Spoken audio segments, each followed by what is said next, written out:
Assalamualaikum warahmatullahi wabarakatuh. Alhamdulillahirabbil alamin. Wa bihi nasta'inu ala umuri dunya waddin. Wassalatu wassalamu ala sayyidina Muhammadin ajmain. Alhamdulillah, terima kasih saya ucapkan pada kesempatan ini. Insya Allah saya akan memaparkan sedikit tentang model pembelajaran self-direct learning dalam mata kuliah teori dan model pembelajaran yang diampu oleh Ibu Dr. Hajah Siti Komariah SPD MPDI, dan insya Allah saya Restidian Permatasari sebagai pemateri akan sedikit menjelaskan tentang self-direct learning. Untuk mengefektifkan waktu, saya akan mulai memaparkan tentang model pembelajaran self-direct learning. Bismillahirrahmanirrahim. Dalam melakukan perubahan, pembelajar sadar akan perubahan dan memahami proses perubahan yang terjadi. Kunci pembelajaran pada diri pelajar adalah kesadaran diri, karena itu perubahan diarahkan oleh diri sendiri. Aktivitas diri sebagai prinsip dasar pembelajaran bersifat universal dalam penerapannya. Seseorang dapat belajar hanya melalui reaksi sendiri terhadap situasi. Tidak ada pembelajaran di mana tidak ada efek aktivitas mandiri. Prinsip kegiatan mandiri ini dapat dinyatakan secara sederhana, yaitu seorang siswa belajar melalui kegiatannya sendiri. Dalam proses pembelajaran, pelajar memikul tanggung jawab utama untuk merencanakan, melaksanakan, dan mengevaluasi proyek pembelajaran.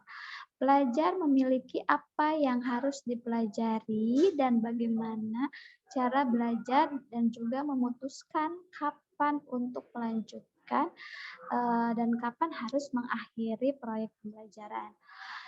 Suatu proses di mana individu mengambil inisiatif dengan atau tanpa bantuan orang lain. Untuk mendiagnosis tujuan pembelajaran, mereka mengidentifikasi sumber daya belajar, memilih dan menerapkan strategi pembelajaran, dan mengevaluasi hasil pembelajaran. Ini dikenal sebagai pembelajaran orang dewasa. Tetapi pembelajaran mendiagnosis kebutuhan belajar, merumuskan tujuan, mengidentifikasi sumber daya untuk belajar, memilih dan menerapkan strategi pembelajaran yang sesuai, dan mengevaluasi hasil pembelajaran. Karena itu, dengan self-direct learning, individu mengambil inisiatif dengan atau tanpa bantuan orang lain. Apa sih masalah-masalah yang akan dibahas pada saat ini, yaitu yang pertama adalah apa pengertian self-direct learning, bagaimana sih karakteristik self-direct learning, dan apa tujuan model pembelajaran self-direct learning. Dan terakhir yaitu bagaimana langkah penerapan model pembelajaran self-direct learning. Tujuannya yaitu untuk mengetahui pengertian self-direct learning, untuk mengetahui karakteristik self-direct learning, untuk mengetahui keunggulan dan kelemahan self-direct learning. Tentunya setiap model pembelajaran itu pasti ada kelebihan dan kekurangannya. Nah, ini di sini akan dibahas. Selanjutnya itu untuk mengetahui langkah dan penerapan model self-direct learning. Yang pertama yang saya akan bahas yaitu pengertian tentang model pembelajaran self-direct learning. Model pembelajaran self-direct learning atau sering dikenal dengan SDL, yaitu merupakan model pembelajaran yang konstruktivistik yang berpusat pada siswa atau student center. Model SDL ini didasarkan atas pandangan dari John Dewey bahwa setiap individu memiliki potensi yang tidak terbatas untuk tumbuh dan berkembang. Pengembangan potensi siswa dalam model SDL dapat berlangsung dengan baik jika siswa sebagai pembelajar memiliki tanggung jawab yang penuh terhadap aktivitas belajarnya. Terdapat berbagai pendapat ahli mengenai model pembelajaran self-directed learning ini. Walaupun secara umum esensinya dari model SDL tersebut adalah sama. Beberapa pandangan ahli mengenai model SDL dapat dirangkum sebagai berikut. Yang pertama, menurut Sen di dalam Song and Hill, berpandangan model SDL meliputi 4 dimensi utama, yaitu SDL sebagai personal attribute yang mengacu kepada motivasi, kapabilitas, dan tanggung jawab siswa dalam proses belajarnya. Yang kedua, SDL ini sebagai kesediaan dan kapasitas seseorang di dalam melaksanakan pembelajaran self-management. Selanjutnya, SDL sebagai cara di dalam mengorganisir pengajaran formal atau linear control. SDL dalam skala individu memberikan kesempatan siswa secara alami dalam menyeting belajar sosial. Yang selanjutnya menurut Sandy dan Hemstra dalam Song and Hill memberikan gambaran rasional dalam pembelajaran SDL di mana proses dan tujuan merupakan dua orientasi dalam pengembangan model SDL. Sedangkan Garrison dia berpendapat dia memasukkan pandangan SDL sebagai personal attribute dalam proses pembelajaran. Bisa disimpulkan bahwa model pembelajaran self-directed learning ini adalah sebuah proses belajar di mana individu mengambil inisiatif dengan atau tanpa bantuan orang lain dalam mendiagnosis kebutuhan belajar mereka, merumuskan tujuan pembelajaran, mengidentifikasi sumber dan material untuk belajar, memilih dan menerapkan strategi pembelajaran yang tepat dan mengevaluasi hasil belajar. Yang kedua adalah kita akan membahas tentang karakteristik model pembelajaran self-directed learning. Menurut Guglielmo dalam bukunya menyatakan karakteristik di dalam model pembelajaran self-directed ini dapat dibagi menjadi 3 kategori. Di mana yang pertama adalah self-directed learning kategori rendah. Apa sih self-directed learning kategori rendah ini? Yaitu siswa yang menyukai proses belajar yang terstruktur atau tradisional seperti peran guru di dalam ruangan kelas tradisional. Itu self-directed learning dengan kategori rendah.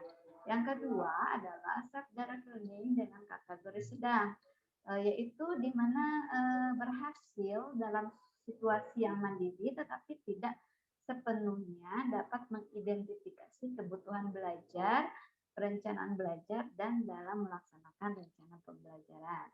Yang ketiga adalah karakteristiknya itu self-directed learning dengan kategori tinggi. Nah, di sini di mana siswa yang biasanya mampu mengidentifikasi kebutuhan belajar mereka, mampu membuat perencanaan belajar, serta mampu melaksanakan rencana belajar tersebut.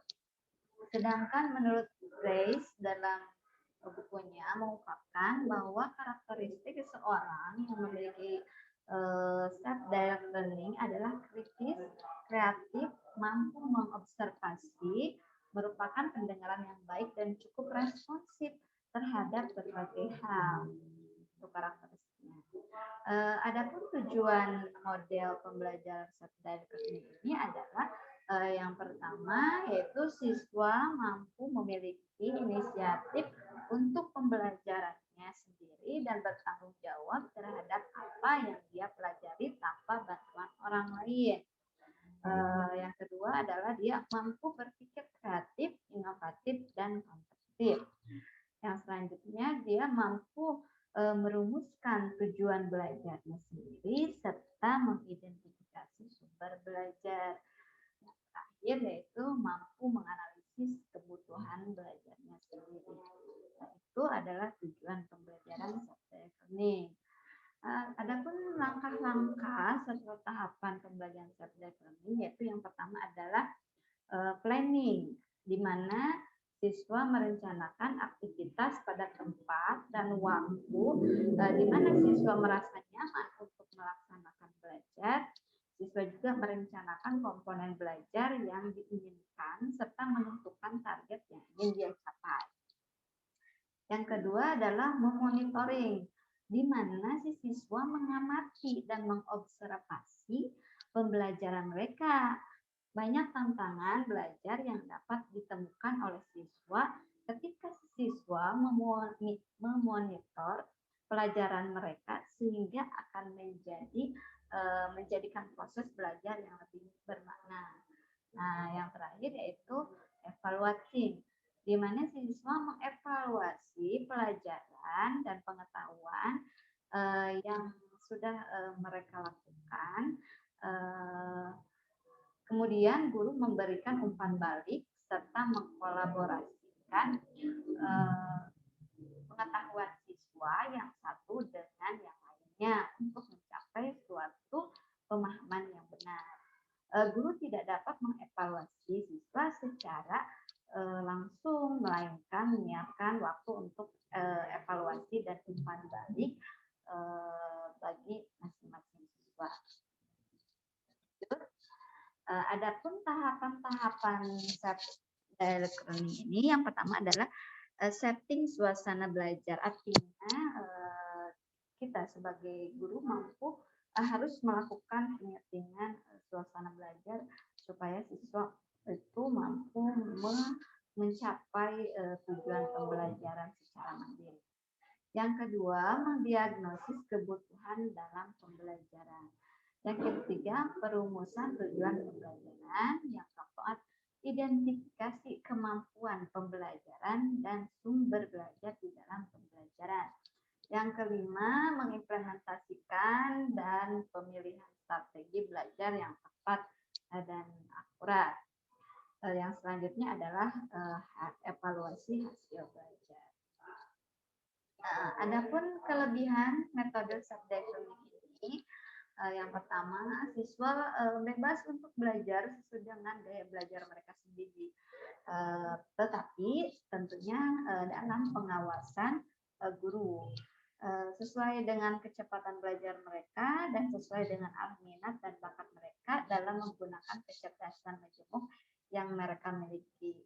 Yang selanjutnya, kelebihannya itu adalah menekankan sumber belajar secara lebih luas, baik dari guru maupun sumber belajar yang lainnya yang memenuhi unsur edukasi. Artinya siswa tidak terpaku terhadap salah satu sumber belajar saja, tapi dia mampu berimajinasi bagaimana mereka mempelajari satu pelajaran yang dirujukan oleh guru. Selanjutnya, kelebihannya adalah siswa dapat mengembangkan pengetahuan, keahlian, dan kemampuan yang dimiliki secara menyeluruh. Yang keempat, pembelajaran mandiri memberikan siswa kesempatan yang luar biasa untuk mempertajam kesadaran mereka akan lingkungan mereka dan memungkinkan siswa untuk membuat pilihan-pilihan positif tentang bagaimana mereka akan memecahkan masalah yang dihadapi sehari-hari. Selanjutnya, kelebihannya yaitu siswa memiliki kebebasan untuk memilih materi yang sesuai dengan minat dan kebutuhan. Di samping itu, cara belajar yang dilakukan sendiri juga lebih menyenangkan. Adapun kekurangannya model pembelajaran self-directed learning ini adalah yang pertama, siswa yang belum bisa akan semakin tidak bisa dan siswa pintar akan semakin pintar karena jarang terjadi interaksi satu sama lain. Artinya ketika proses pembelajaran ini bagi anak yang kurang paham atau bahkan dia tidak mengerti sama pembelajarannya sendiri, itu akan sangat merugikan.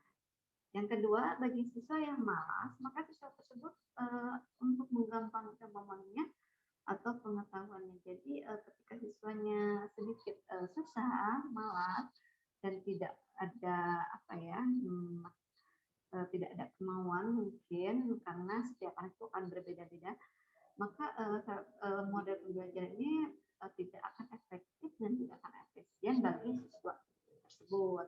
Oleh sebab itu seorang guru yang menjadi motivator itu harus bisa menyiapkan bagaimana caranya.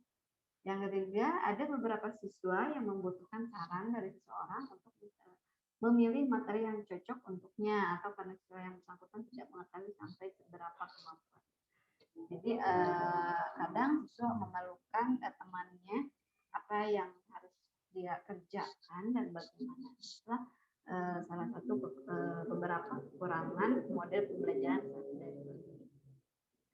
dari pemaparan di atas bisa kita simpulkan bahwa pembelajaran self-directed ini berdasarkan beberapa pendapat ahli dapat disimpulkan peningkatan pengetahuan, keahlian, prestasi, dan pengembangan individu yang diawali dengan inisiatif sendiri, menggunakan perencanaan belajar sendiri, dan dilakukan sendiri, sehingga dia menyadari kebutuhan belajar dalam mencapai sebuah tujuan pembelajaran.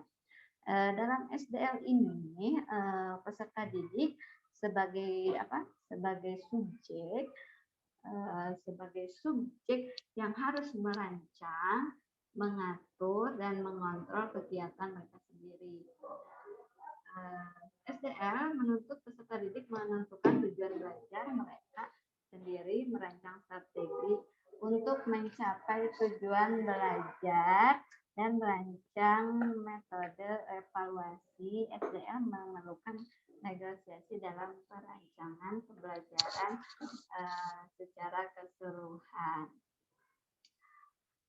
Perlu ditekankan juga bahwa pembelajaran menggunakan SDL bukan belajar sendiri, tapi memerlukan seorang ahli. Dalam hal ini adalah guru yang siap memberikan bimbingan, arahan, dan mengevaluasi hasil dari proses pembelajaran yang dilakukan oleh siswa, dan proses pembelajaran ini harus selalu dilatih sehingga nantinya untuk kedepannya siswa sudah mampu menjadi pembelajar yang mandiri, baik di dunia pendidikan maupun di dunia kerja nantinya. Ya, terima kasih saya ucapkan, mudah-mudahan ada manfaatnya, dan saya ucapkan terima kasih kepada Ibu Dokter yang sudah memberikan kesempatan. Saya pamit. Wassalamualaikum warahmatullahi wabarakatuh.